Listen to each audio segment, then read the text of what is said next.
Hi everybody, I'm Wendy McLeod MacKnight and I'm the author of It's a Mystery Pig Face, which is being published by Sky Pony Press on February 7th, 2017. This reading channel is going to have a number of us authors reading the first chapter, but because my book is kind of thick and my first chapter goes on, I'm only going to read the first 5 pages. But you'll see in the notes below the video after you're done watching that there is a link to where you can go and buy the book. So I hope that you do after you hear some of the story. Chapter 1. Mom promised that our 2-week vacation at the beach would be relaxing. She said we'd swim like dolphins, eat lobster every day, gather seashells, and tell ghost stories around the campfire.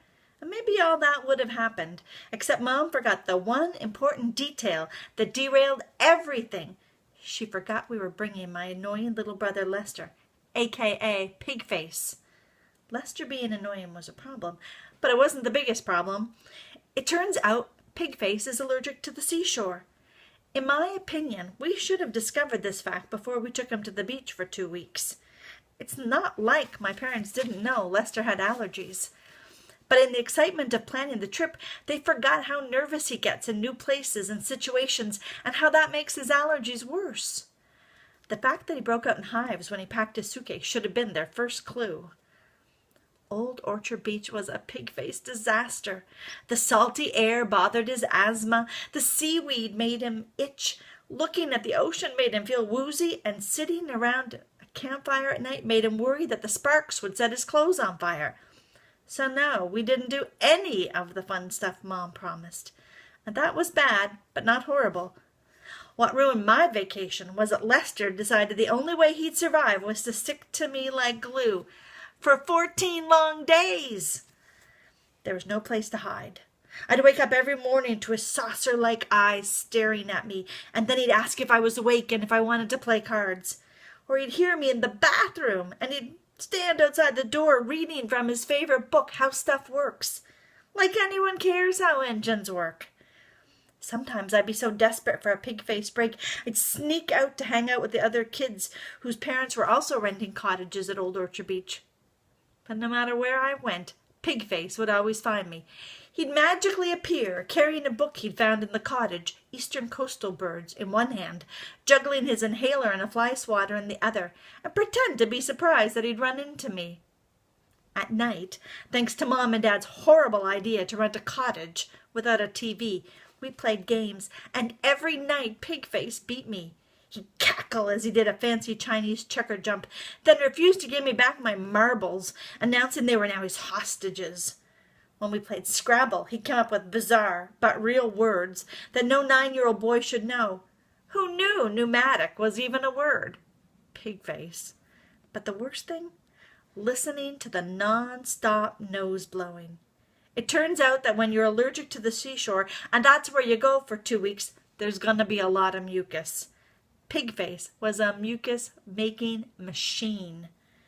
And after 2 long weeks, we were mere blocks from home, after an unbearable car drive full of sniffling and endless games of I Spy, in which Lester seemed to be able to only spy my clothing or his own.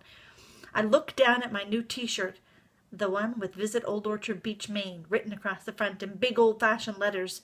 The blue water in the picture was covered in pig-face snot, his glistening slime making the water appear to shimmer. Gross!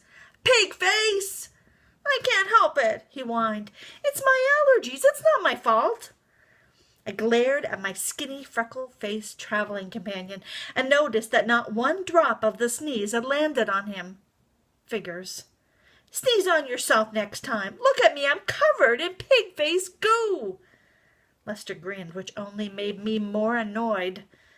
Mom tossed a handful of Kleenex into the back seat. Tracy Alice Monroe. No name-calling, please and thank you. I'm sure Lester is sorry. I know it's disgusting, but a few dabs with the Kleenex and it should come right off. A few dabs? I'm gonna have to de-Lester this shirt, I thought. As I wiped myself off, I tried to think of the happy times he and I had shared over the past couple of weeks. How he'd always back me up when I'd dream up some new and elaborate activity for us and the other cottage kids to try, even if he was scared. Who knew you could get trapped in a sandbar? Luckily, Lester had been too scared to go out in the water and had hollered for help. How he'd let me talk for hours about my plans to become the most famous person in the history of Canada, even if I wasn't sure what I was going to be famous for. But for every happy memory, there was a horrible one. Like the hideous night at the fancy restaurant when he announced to the waiter that Mom and I had gone shopping for my first training bra. I can never, ever go back to that restaurant for as long as I live. The awful memories made me dab harder until I completely destroyed the Kleenex. I looked up.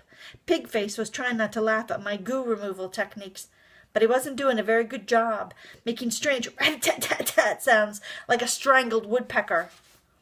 Looking down at the soggy mess in my hand, I thought about tossing it at him, but then noticed Mom staring at me in the rear view mirror as though she'd read my mind. I dutifully tossed the wad into a small garbage bag and gave Lester my best "You'll pay for this look. Look, there's Carmen Diner! Lester called out. His diversionary tactic worked. The flashing neon Carmen's Diner sign was like a beacon for the homesick. It meant we were only 2 blocks from home. Home. Our dog Charlie, our friends, our own beds, and the rest of the summer. The Maine seashore had been fun, but the little town of St. Stephen, it was the best, at least as far as I was concerned.